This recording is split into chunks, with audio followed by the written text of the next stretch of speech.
Makanya di Quran itu ilmu tertinggi diantaranya menurut orang tasawuf qulillah tumadarhum fi khawdihim.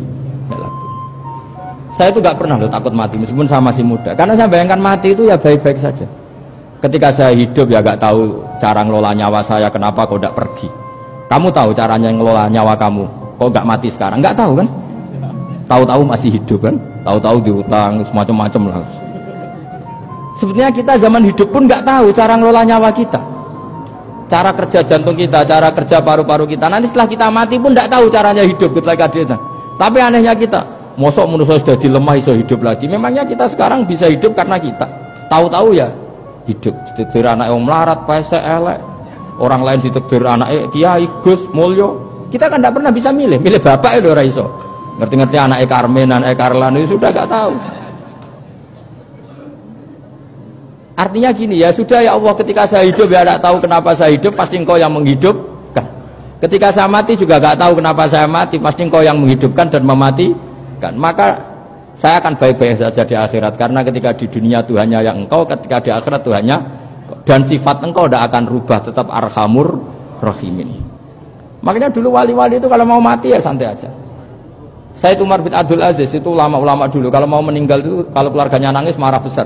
Memangnya mau kemana kamu nangisin saya? Lah kamu kan mau mati. Memangnya mau kemana kalau mati? Ya kembali ke Allah. Susahnya apa? Di dunia ya milik Allah, di akhirat milik Allah. Inna sholati wa nusuki wa mahyaya wa mamati lillahi rabbil. Yang aneh sampai harus melarat orang wani mati. Wah, aneh tenan. Ya karena sampean tahu mungkin di akhirat lebih miskin lagi kan karena. Wes repot naon. Coba kalau dari awal kita menstatuskan diri kita biadillah. Inna sholati wa nusuki wa mahyaya wa mamati. Tapi kamu salah status, mengatakan kehidupan adalah momen untuk mencari kesejahteraan, kehidupan adalah momen untuk cari karir. Kamu mensifati kehidupan secara salah, jika kamu terjebak nyari karir, nyari kaya. Coba kalau kamu pakai mazhabnya Sufi, kehidupan adalah pemberian dari Allah untuk kembali kepada Allah. Kematian ya seperti itu, akhirnya ya santai saja. Inna sholati wa nusuki wa mahyaya wa mamati lillahi rabbil alamin. Istri juga gitu. Saya itu tidak sombong, saya itu mulai nikah sampai sekarang itu hampir gak pernah tukaran sama istri. Sama istri saya itu sering bilang gini, Gus kali-kali kalau saya ngamuk itu diwales, dilawan, supaya saya punya musuh katanya. Betul ya? Ya saya bilang gini, Allah itu maha baik sama saya. Ketika harmonis, ganjaran saya ya lewat harmonis itu, sehingga saya ngasih uang, menyenangkan Anda. Ketika Anda marah, ganjaran saya lewat sabar. Ya sudah, itu semuanya baik. Kalau kamu marah, saya tidak dapat pahala. Makanya kalau kamu marah tak dengerin. Ini cara Allah membuat pahala tanpa bayar, kata saya. Justru kalau pas rukun itu untuk dapat pahala harus nyervis, jajak nukokno kelambi mahal, katanya. Boros itu pahala yang boros, katanya. Tapi kalau kamu marah ini pahala paling murah, nggak usah biaya, dapat apa? Pahala, cukup sabar. Lu tuh kalau terlatih lama-lama dapat ya biasa saja. Ulama dulu seperti itu semua. Imam Syafi'i itu pernah ada orang baik sekali sama beliau. Orangnya itu munafik padahal. Tapi kalau setelah keluar dari Imam Syafi'i dia memaki-maki Imam Syafi'i. Suatu saat beliau dikasih tahu orang yang tadi muji-muji jenengan itu di luar maki-maki jenengan. Imam Syafi'i itu guyu. Guyu sebenarnya bukan alhamdulillah. Muridnya kan janggal. Ini dikasih tahu gitu. Alhamdulillah. Kenapa Imam Syafi'i dia kan di luar maki-maki jenengan? Berarti aku wong wibawa ning ngarepku rawani. Ya jadi dianggap enteng saja melihat. Berarti aku wong wibawa ning ngarepku ora wani. Ya sudah. Terus ketika ditanya, tapi itu kan bahaya bagi Anda karena memfitnah Anda gini-gini. Kata beliau, zaka Allah. Yang ngritiknya bahaya itu hanya Allah Ta'ala. Yang lainnya enggak bahaya. Karena ini makhluk dhaif, enggak penting. Loh kamu sampai tersisa dikritik orang karena kamu nganggap makhluk itu penting. Ini gobloknya sampean. Goblok segoblok-gobloknya itu.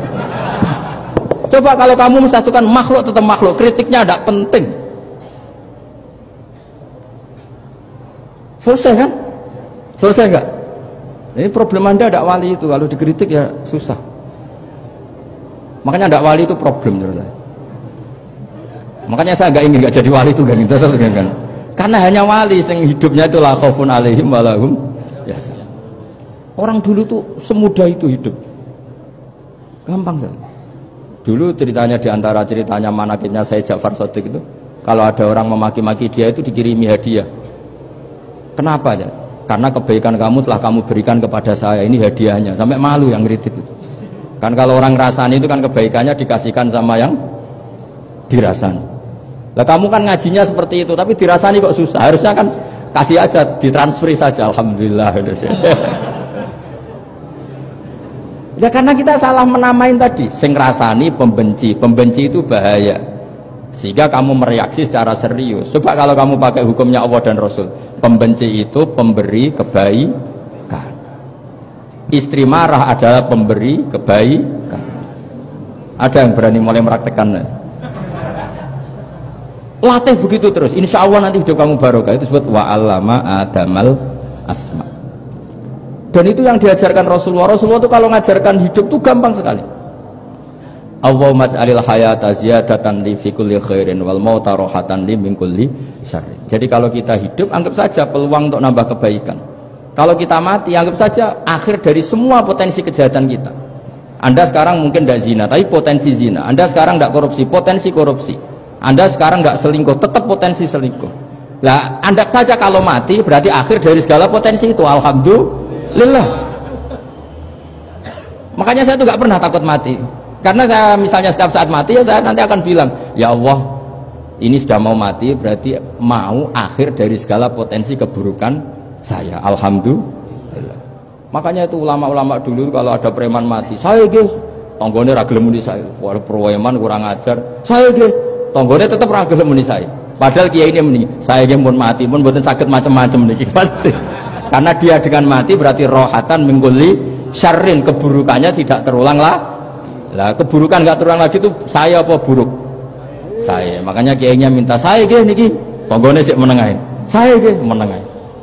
Makanya suatu saat kalau ada gitu kamu harus bilang apa? Saya pun buatan jahat malih pun mati. Jadi kayak apa coba? Coba sekali-kali statuskan kalau al hayat adalah ziyadatan lana fi kulli khairin. Al maut adalah rohatan lana min kulli syarrin. Sehingga kita hidup ya happy, mati juga happy, gak masalah. Terus kayak misalnya mendingin, tapi anak bojoku piye? Memang selama hidup anak bojomu bahagia. Ketoknya ya tambah musibah ya cok. Malah sombong lagi kamu, seakan-akan kamu Tuhan yang bisa mensejahterakan manusia. Wong isih urip buat bojomu wis donga muga-muga nang mati malah. Karena gak jelas. Dan ini penting, ini saya utarakan. Jadi ini saya cicil juz 1 wa 'allama adamal asma. Makanya kata Rasulullah, ala ta'jabuna kaifa yusrifu wa annisat ma quraisin wa dhamma. Ini penting, nama itu penting. Karena sekali nama ini salah, coba misalnya orang sepakat darani Fir'aun itu wujida ba'da alam yakun. Fir'aun itu ada yang dulu-dulunya tidak ada. Hal ata alal insani hinum minad dahri lam yakun syai'am madhkur. Coba kalau kamu melihat sekarang kamu hidup itu apa? Untuk sujud. Sujud itu murah, gampang. Untuk mengenal Allah. Allah itu gampang kita kenal karena Allah itu adzaru minadz dzahir. Adzaru dzahir itu Allah, zat yang begitu jelas.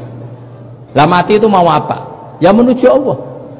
Hidup menyaksikan Allah, mati menyaksikan Allah, itu nyaman.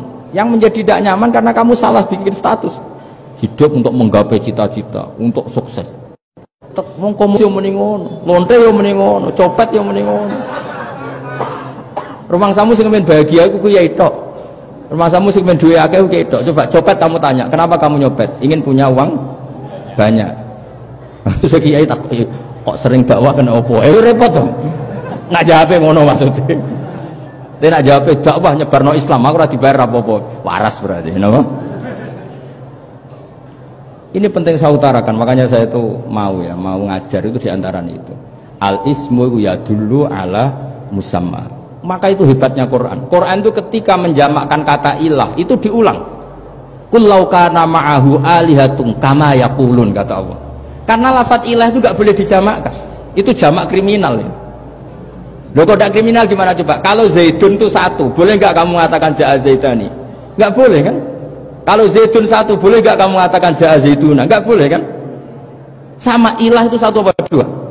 Satu. Boleh nggak kamu katakan ilahani, dua Tuhan? Enggak boleh. Makanya Allah kalau mengatakan alihah itu kullau kana ma'ahu alihah, andekan, lau itu andekan.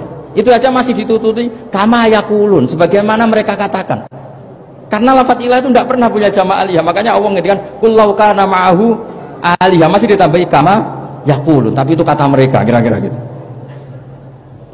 Maka kenangan saya sama Batu Rehan, saya ini masih pernah cucu sama Batu Rehan, karena saya mbah saya kandung namanya Fatimah, itu abahnya itu orang sini, Fakhriyas itu, ibunya itu orang Kudus, makanya saya ini ya turunan Kudus, turunan langsung.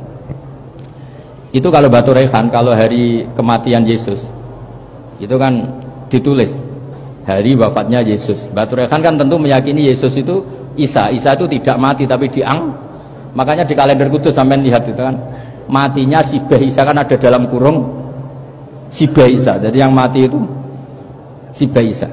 Karena kalau yang mati Isa kan menyalahi Quran, wa ma qataluhu wa ma salabuhu walakin subyalah, maka ditulis kematian Sibah Isa. Hanya Almanak Kudus, yang lainnya enggak karena sudah ikut bahasa nasional. Saya pernah agak bantah dulu, saya masih muda, ditulis gini saja, kematian Yesus dalam kurung katanya. Jadi ono karena saya ini teori Quran itu kalau ada bahasa salah itu diulang, kullau kana ma'ahu aliyatun kama yaqulu, karena nggak benar, jama' aliyah itu nggak benar. Bagaimana mungkin sesuatu yang satu dijamakkan? Coba kamu bisa mengatakan zaituna karena zaitnya banyak, kamu punya tamu rojulun, kalau orang banyak rijalun. Kamu melihat satu masjid, masjidun, kalau masjid banyak masajid. Masalahnya Tuhan itu tidak pernah banyak, mau satu. Makanya itu hebatnya kamus-kamus yang dikarang orang alim.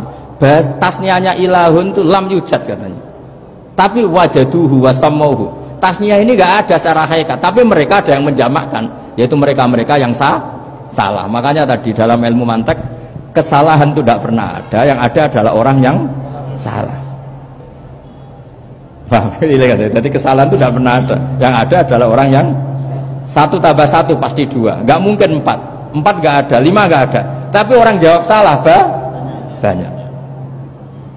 Nah, itu namanya ilmu ya. Makanya yang namanya ismu itu mesti ya dulu ala musamma. Andai kan orang mengatakan Lata Uzza ini batu yang dipahat oleh si A, dulu pesennya di Muntilan, batunya dari Mojokerto, dulu pas bikin tangannya protol terus disemen, dilakban. Bisa nggak jadi Tuhan kalau dengan status seperti itu? Fir'aun misalnya, dulu nggak ada, lahir ngompolan, tahu retoreten, ciliknya malah tahu tipes, terus tua-tua jadi pangeran, aneh nggak tuh? Jadi semua, makanya setiap kemusyrikan itu kata Allah, inhiya illa asmaun samaitumuha antum wa abaukum ma anzalallahu biha min sultan.